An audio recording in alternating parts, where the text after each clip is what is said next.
Labadiena, gerbėmieji žiūrovai. Šiandien mes su jumis Jonavos miesto centrinėme stadione. Simonaitis, 5 numeriu aikštėje matome komandos kapitono klubo Lukas Odinsovas. Vienas iš komandos lyderių šiame sezone. Čia Jonavos ataka, smūgis kairė koja ir pirmasis smūgis į vartus. Dabar jau Jonavos atsakas Benevičius į kairę. Gerai pamatė Figuredo. Figuredo gali smūgiuoti. Galingas smūgis sukeliantis. Gerai sužaidė Motiejus Simonaitis. O dabar jau atakuoja Garliava ir jeigu ne Kirilas Ostapenka, ką tik matytume pirmą iš jų rungtynių įvartį. Huatas. Smūgis ir Dominikas Valeckas. Abdulrahimas Adetundži 20-asis. Inesas Huatas. Čia smūgis. Ostapenko atrėmė smūgį. Benevičius, Niko stipresnė kairioji koja. O čia jau Inesas Huatas gali žaisti 1-1. Smūgis ir kamuolys nuo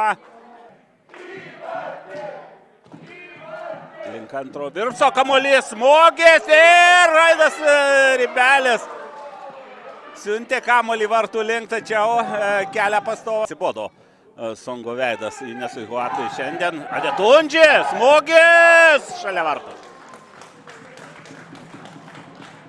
Tokius jo kamuolio priėmimus esam matę. Čia nuošalės nėra. Huatas baudos aikštelė, aštrus kampas ir virpstas. Dar ataka, ojoj! Nepavyko.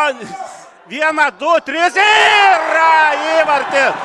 Aurimas Raginis, bet galiau damuša.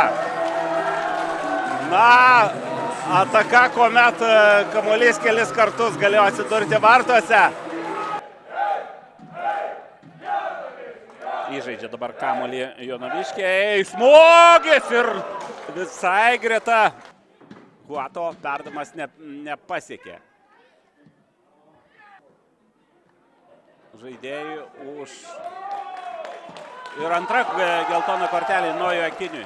Viskas baigėsi taip, kaip baigėsi. 1-0. 1-0 Jonava pasiekė pergalę, savotišką revanšą. Na, matėme, antram kėlinį pamatėme vienintelį šių rungtynių įvartį.